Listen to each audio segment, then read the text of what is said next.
Today we're going over what to blog about as a wedding photographer.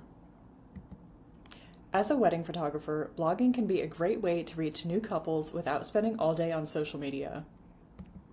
But how are you supposed to know what to blog about that will actually work? With keyword research. And before we get started, in case you're interested, I offer done-for-you marketing services on my website. Okay, what should you blog about? You want to optimize your posts for keywords for either Google or Pinterest, or both if you can. Typically, broader keywords will perform better on Pinterest, and more specific local keywords will perform better on Google, but not always. And you can also just blog about regular questions that your couples have. If you want to learn about keyword research for Pinterest, be sure to check out my other video. Okay, what do you need in place in order to get started? You'll need your own website with a blogging or content management system such as WordPress, Showit, Squarespace, etc. Original photos and client galleries that you can incorporate into your blog posts, and details about your couples or venues that you photograph to add a personal touch to your posts. How to find keywords for Google. Okay, I'm going to go over a few different ways to find keywords, starting out with a few free methods and then a paid method, which is my favorite, but first I want to go over the free ones, even though they are a little bit more limited.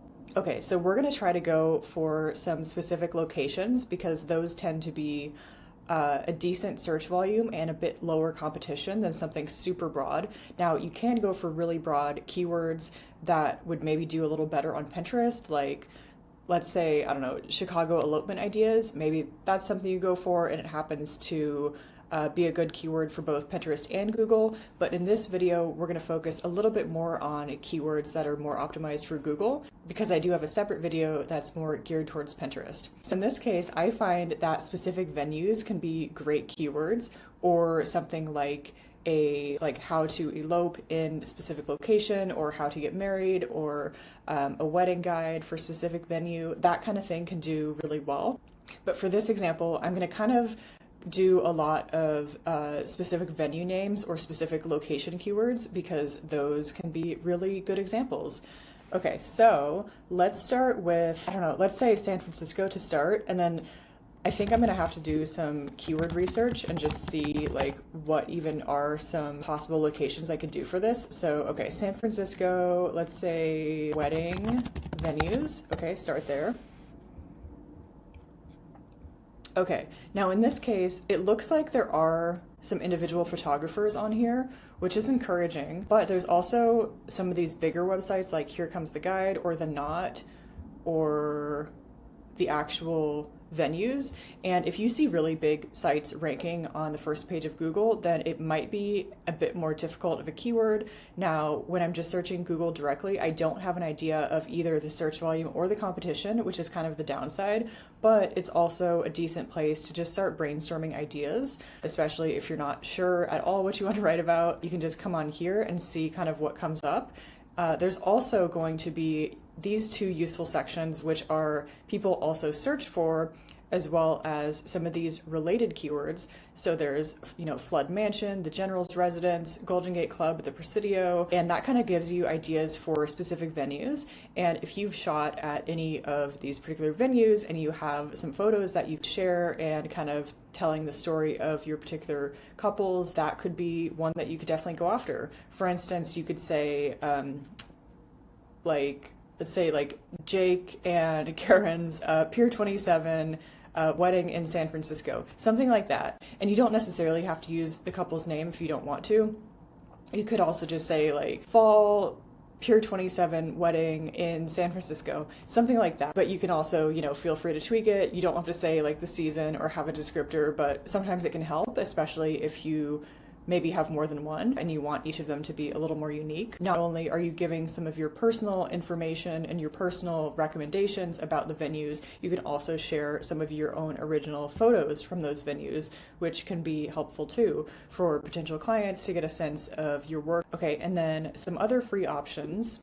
This one's called Ubersuggest, and I can look for, I don't know, let's say like Denver wedding venue.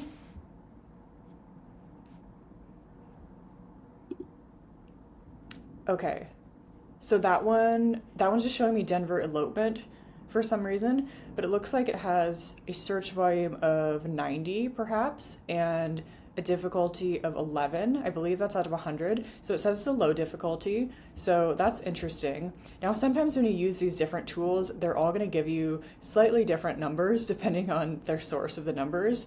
It looks like this is probably from Google as their source potentially.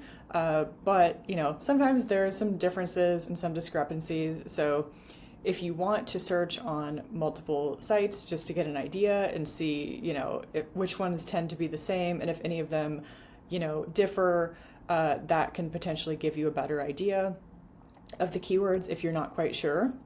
Okay, so that's interesting. Another one is SEMrush and their free keyword tool. And most of these tools have paid versions as well, but I'm just showing the free ones. So here we could do, let's see, I think I previously did Denver wedding venue. Okay, so for this one, it's showing me Denver wedding venues, downtown Denver wedding venues, or some related ones, which is kind of useful. This one also shows me the search intent. And for most of these, it's commercial, which says the user wants to investigate brands or services, which is kind of useful to know. This one, Love is Blind Denver wedding venue, that one says informational. The user wants to find an answer to a specific question. So depending on what you're doing, if you know the search intent, that can be useful to know if you're going after, you know, perhaps the correct keywords. Also, this is showing me the approximate search volume, which is useful. So Denver wedding venues is showing approximately 1,000 searches a month. And then this is the keyword difficulty percentage out of 100. So that one's 19. It's showing it's green and it's easy. That doesn't mean it's super easy, but that is encouraging to see versus this one is orange or this one is yellow, so it's a bit more difficult. The cost per click, unless you're paying for ads, you don't necessarily need to pay attention to that. And then it'll also show you on here what's actually showing up on the search engine results page, but it looks like they want you to have an account for that, so that's okay. We will just skip that part. So then the next one is from Moz and their Keyword Explorer. So I could search for something like, let's say, Boston wedding, and see what comes up. This one's a limit of 3 searches per day, which is another reason that it can potentially be helpful to use a few different free resources unless you want to use the paid one, which I do really enjoy. Okay, Boston wedding. Search volume, 252. Organic click-through rate, that one's not super important for what we're doing. But then the difficulty, that one's showing it's a 39, which, you know, sounds a little bit higher out of 100. That could be a little difficult, relatively speaking.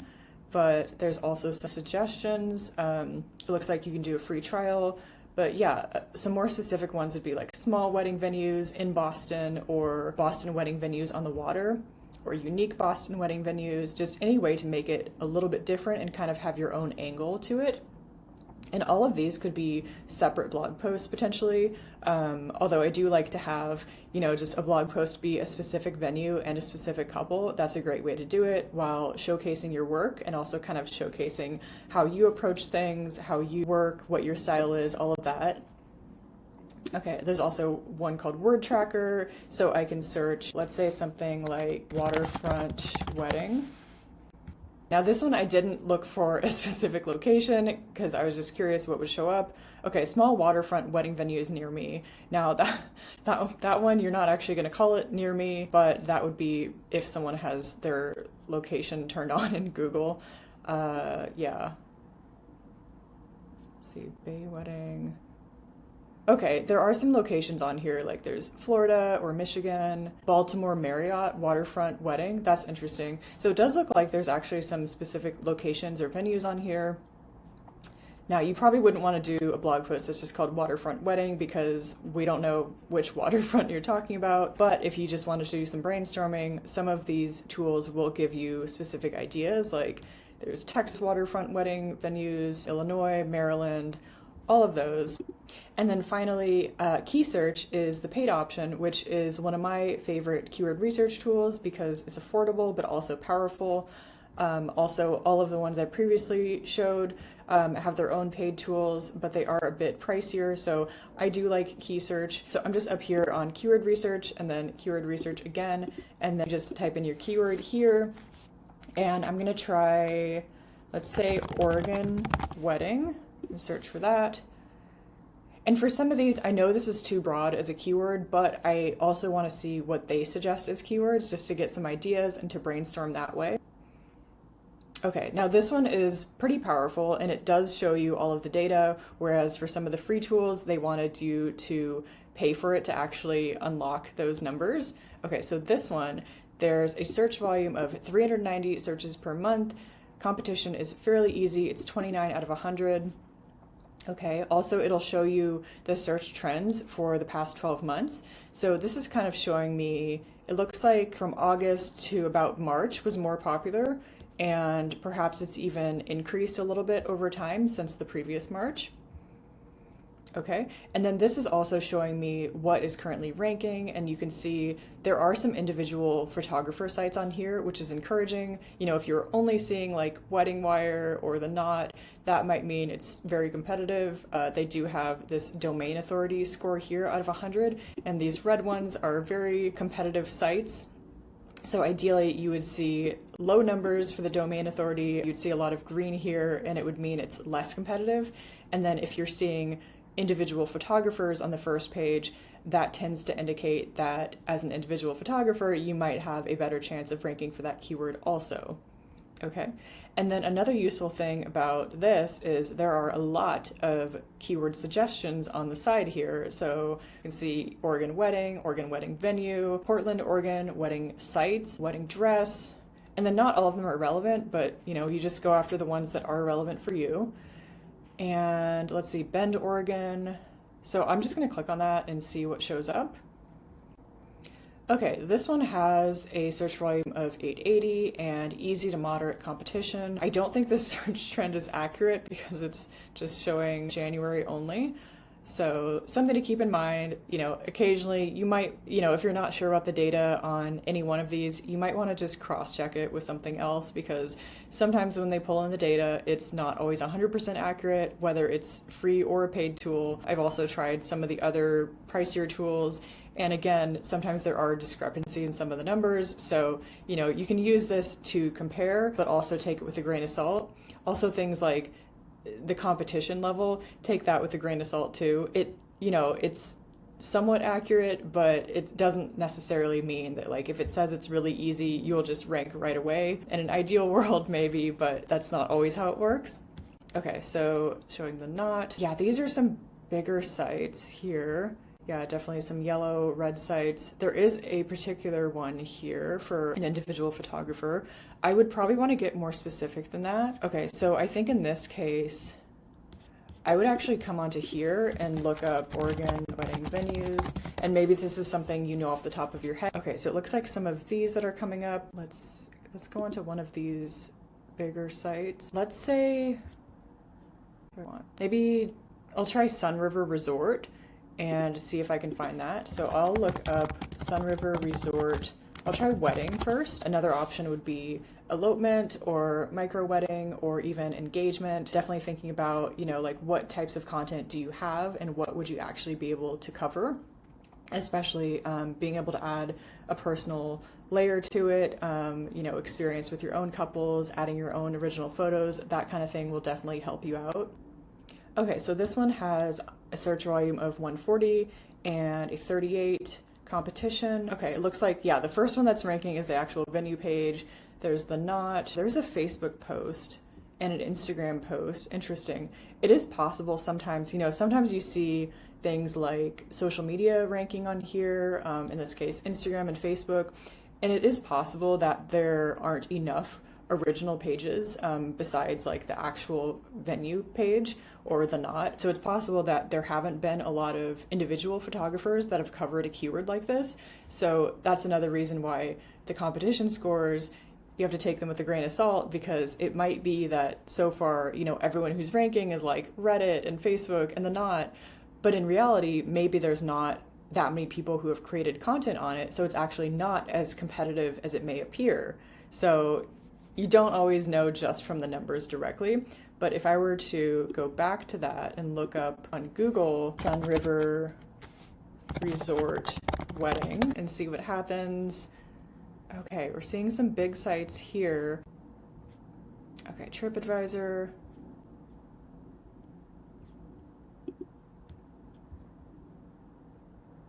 Okay, there's maybe one here. I'm not seeing that many actually for individual photographers. Okay, there's one. So it's possible there's not that much content about this from other photographers. But yeah, if you have the content, you can certainly create it. And you also don't know necessarily if a particular topic could do well on either Google or Pinterest. Sometimes they do better on one platform versus the other. So it's still a good idea, if you have the time to create the content anyway, because, assuming you've already shot the wedding or shot the elopement or shot the engagement photos, you can still create the content and have it on your blog and then share it out to whichever platforms you're on. And then it might do better on one platform versus another. So just because it says it's more competitive on Google or perhaps Pinterest, it doesn't mean you can't create it. You can still create it and it might do really well somewhere on one of your marketing platforms. Okay, and then let's try to get another example. Let's say, let's try Boston wedding venues. Okay, just click on this one. How about New England Aquarium? That sounds pretty cool. So I'm going to go into key search and look up New England Aquarium, aquarium wedding. Okay, so that one has a search volume of 140, competition 37. That's not bad. I am curious if I did elopement or engagement, if that would be a little bit easier, or if it just wouldn't be getting searches. Okay, so it looks like New England Aquarium elopement is not getting any searches, so maybe that's not one you'd want to do. We could try engagement, but it might be the same. Okay, so that one's also not getting searches. That's fine. I'll try to do a different one, like the Bostonian maybe, wedding, and see if that shows up. Okay, so this one looks like it has a search volume of 40 with easy to moderate competition with 30 out of 100, so that's not bad. That's not a ton of searches, but it's also very specific. So, most likely if someone was looking up this keyword, they would be considering getting married here, and maybe they're looking for a photographer, and then your website comes up, and hopefully they remember you, or they fill out your, service or pricing guide, or fill out an inquiry even. So yeah, this is just another way of creating some nurturing content to reach more people. And the nice thing about blog posts is that you can get reach on multiple platforms. It's not only Google, but you can also share your content to Pinterest if you have the photos on there. You can also get recognized, in AI searches now, or even platforms like Bing. It's a little bit smaller, but there are multiple places that your blog's going to get found, so it can definitely be a great strategy to just increase your reach without having to constantly post, because your content can live for months and months and months, if not years. Okay, I hope that was helpful, and if you're interested in working together, I offer done-for-you marketing services on my website. Let's get your content working for you 24/7.